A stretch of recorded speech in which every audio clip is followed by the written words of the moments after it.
Hi, I'm Dr. Shawana Davis, a psychotherapist, and just like you, I watched the Wendy Williams docuseries, Where is Wendy?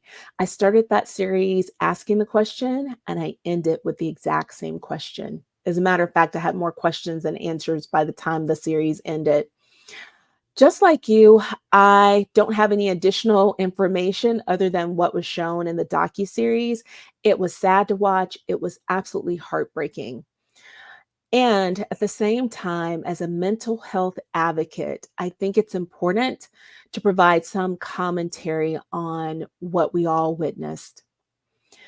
I like to break the commentary down into four categories: needs, alcohol use addiction, dementia, and who takes care of us, who's the guardian of us, right?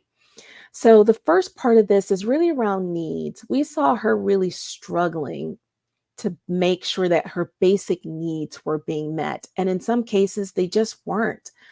We saw in the docuseries that in her refrigerator, they shared with us in the docuseries that she did not have food in that refrigerator.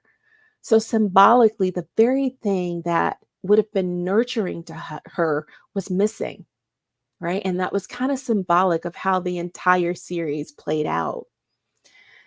The other part of this was safety. There were some real safety concerns as it relates to her. And we saw people that came across as telling her or allowing a bunch of yeses to be around her when in some cases there really needed to be more care, more boundaries set to ensure her safety, right? The next thing was in terms of her social needs. We heard her disclose in this series that she was really lonely. So here we've witnessed this woman being watched by millions of people throughout the years, right? And in this very moment, she is experiencing loneliness in this docuseries. And so that irony was not lost at all. And that just deepened our concern for her, right? And then we think about her self actualization needs. She really wanted her career. She said her whole life, all she wanted was to be famous. She loved what she did and she wanted to be back doing it. And we knew and we saw that with her decline, that that wasn't possible. So that was another need that wasn't met. The next category that I think provides probably the most psychoeducation, a living example of it is just the wreckage that alcohol use can cause, right? So we heard her family attribute some of her behaviors and decline, a lot of it to alcohol use, and they told the story and some of the history around it. And I just like to just take this opportunity to share with you just what alcohol use can actually do in terms of some of the risks. So I love the visual. There's a great visual that the University of Missouri, Kansas City has around just some of the risky behaviors as it relates to alcohol use and some of the consequences associated with it. So I just wanted to share this.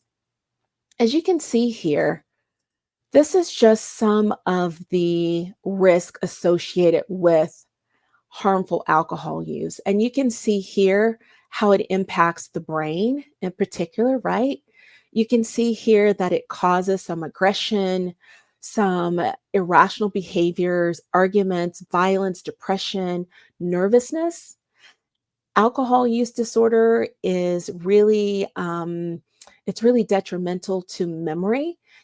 There is something called Wernicke-Korsakoff, and it really impacts memory a lot. The Wernicke part of it impacts B1 levels, and that decline impacts the brain, and then just complete memory loss associated with that Korsakoff part of it.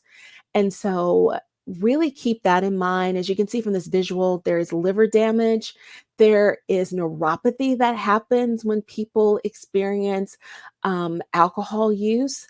That's a risk where they feel numbness and tingling in their hands and their feet. It can cause cancer of the throat and mouth.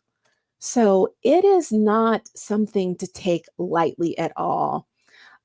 Alcohol use disorder can be lethal in some cases when it's not appropriately treated and an intervention does not take place. So it is really something to take very serious. So I hope that is one of the takeaways that people keep in mind, particularly since we live in a culture that often celebrates alcohol use. It's commercialized. It does not have the stigma that some other substances have, but it can be just as harmful as any other substance. So keep that in mind, and I hope that was a key takeaway for people as they watch the series as well. The other thing is around dementia, right?